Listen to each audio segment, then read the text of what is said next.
good day to our lecturers, Mr. Asmi bin Asmi. I'm Tan from Group 31. Together with my teammates, we will be presenting our project for MPO 3332, Integrity and Anti-Corruption. Our chosen topic covers a critical national security breach, the Immigration Department Migrant scandal. For today's presentation, I will be starting our section by covering the first part, which is the background of this case. Before we begin our presentation, I would like to introduce our group members. We are from Group 31. My name is Tan Xiaofeng and my teammates are No Akila binti Bakri, No Adriana Natalia binti Zulkifli, Muhammad Irfan Daniel bin Muhammad Azizi, Rashvena Kanan, Daya Utaya Kumar, and Iza binti Bahari. Without further ado, let's get started. And now I will begin with the background part. As we look at the background, this event, widely known in the media as the counter-setting scandal, stands as one of the most massive institutional corruption cases in modern Malaysia history. It took place right at our nation's primary gateway, the Kuala Lumpur International Airport, or KLIA. The core of this scandal involves deeply rooted cooperation between the Immigration Department and external criminal syndicates. Their goals was to systematically bypass border security protocols to allow unauthorized foreign nationals to enter the country illegally. By establishing this compromise channel, the syndicates effectively neutralized our frontline defense at KLIA for personal profit. To look closely at the individuals behind this network, I will now pass the floor to my teammate, No Adriana Natalia, who will present about the key figure and institution involved in this scandal. Thank you. We have four key figures that involved in this scandal. The first one is Tan Sri Azambaki. He's a MACC Chief Commissioner and also led the investigation into the KLIA counter-setting syndicate. He also publicly revealed the details of the corruption network and also confirmed the large-scale involvement of immigration officer and syndicate agent in facilitating illegal entry of foreigners. Second one is the senior officer, the main mastermind behind the syndicate. They also allegedly control and influence the more than 50 immigration officers to coordinate the process of allow unchecked entry of foreign nationals. The third one is Bangladesh Company Director. He acts as an intermediary between foreign national and also corrupt officer. He also responsible for coordinating payment and arranging illegal entry through bribery. The last one is immigration officer, approximately 46 to 60 individuals that suspected accepting the bribes and also assist in the syndicate.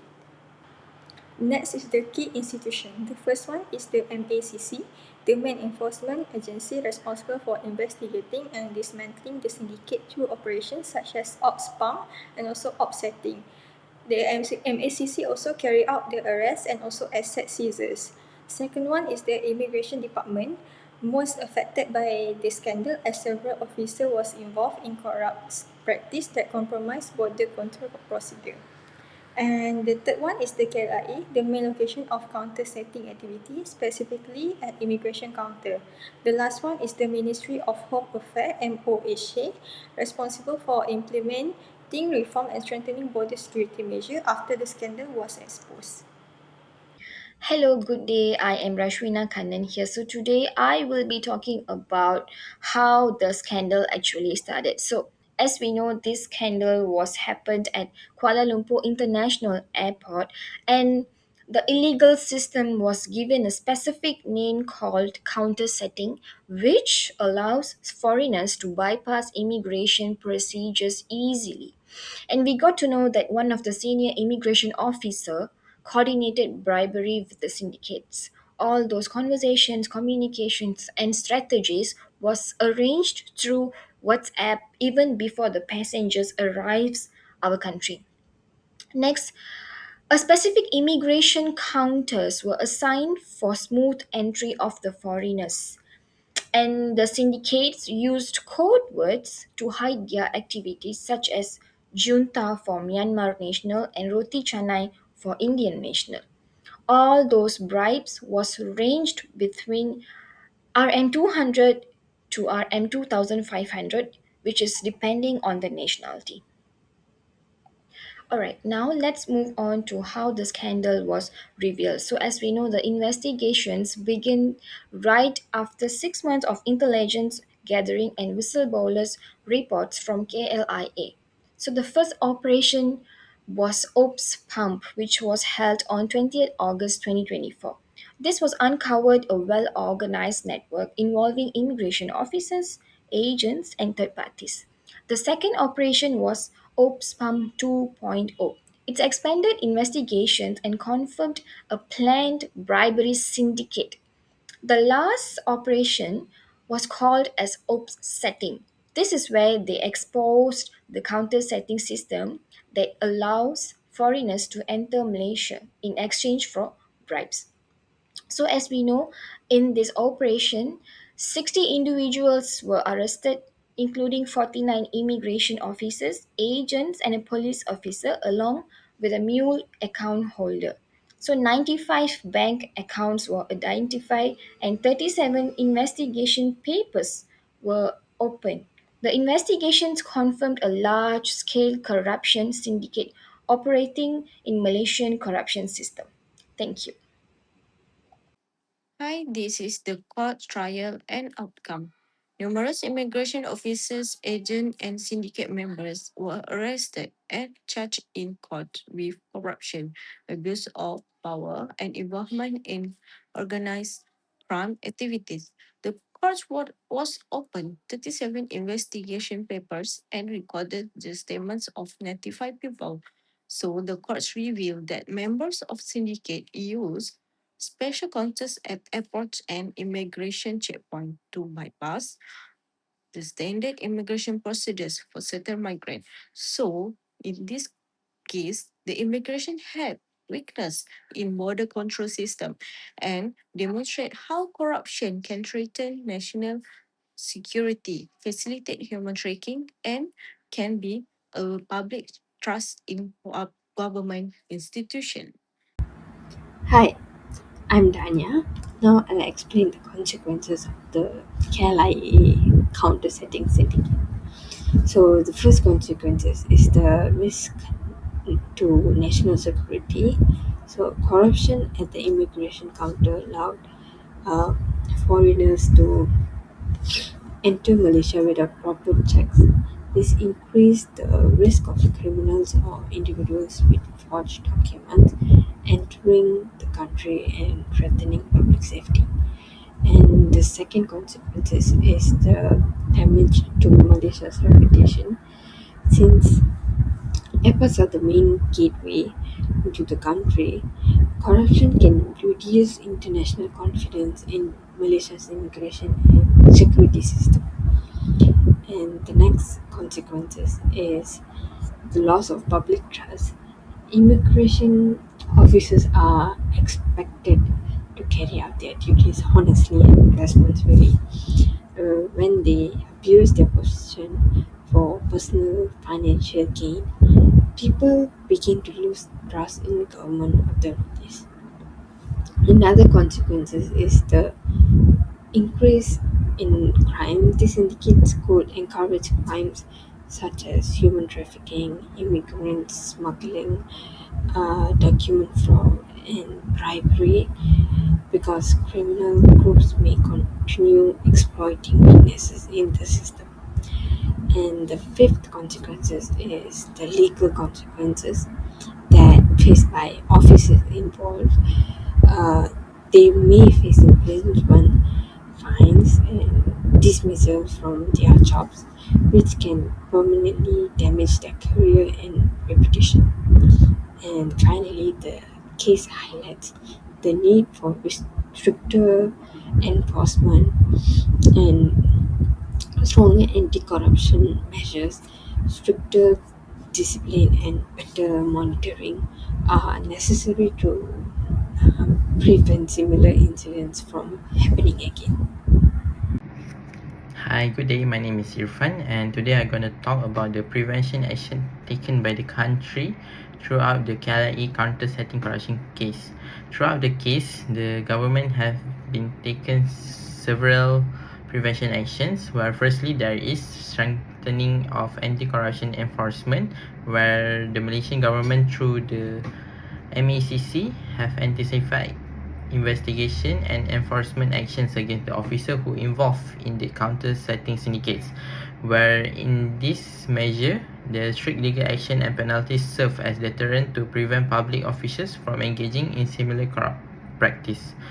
Next, we have improving the immigration for monitoring system, where the authority enhance monitoring at immigration checkpoint by increasing surveillance and also reviewing existing procedures. Moving on to the third one, where is strengthening internal control and also integrity measure, where the immigration department have reviewed its internal governance and integrity, where through this mechanism to detect misconduct at any early stages through the audits, supervision and also integrity assessments. Moving on to the fourth prevention actions, where is enhancing inter-agency cooperations, where through this measure, the government agency, including the immigration authorities, law enforcement agency, and also MCC, have worked close together to share information and conduct joint investigations. Throughout these collaborations, they have improved the detection and also prevention of corruption and border security threats. Next is promoting ethical conduct among officers, where through this continuous ethics and integrity training is to provide to immigration officer to reinforce professional standards and awareness of the consequences of corruptions, where such programs encourage officers to uphold honesty and also accountability in their duties. Moving on to the last prevention action is encouraging reporting of misconduct, where the government have promoted whistleblowing mechanism that allow officers and members of the public to report suspicious activity confidentially, where the government have took actions through this measure and have policies to protecting the whistleblower, where it increase the likelihood of corruption cases will be detected and addressed promptly. Thank you, Irfan. This case provides several important lessons about integrity and good governance. First, public officers must always carry out their duties with honesty because corruption can threaten national security and reduce public trust. Second, effective monitoring, regular audits, and accountability are essential to prevent misconduct within public institutions. That corruption affects not only individuals but also society and the country's reputation. Finally, this case highlights the important role of whistleblowers and cooperation between enforcement agencies in exposing corruption. Overall, integrity, transparency, and accountability are essential to ensure an effective and trustworthy public service. In conclusion, the Immigration Department migrant scandal highlights the serious impact of corruption on public trust and national security. It also shows the importance of strong governance, transparency, and continuous anti-corruption efforts. By promoting integrity, accountability, and ethical conduct, we can help prevent similar incidents in the future. Let us all work together to uphold integrity and build a corruption free public service. For this presentation, we refer to reliable sources including official government publications and reputable news agencies such as the Malaysian Anti-Corruption Commission (MACC) bernama The Star, New Straits Times, Sinar Harian, and the United Nations Office on Drugs and Crime. This reference helps us ensure that the information presented is accurate and up to date. We hope this presentation has provided a better understanding of the Immigration Department migrant scandal and the importance of integrity in public service. Thank you for your attention.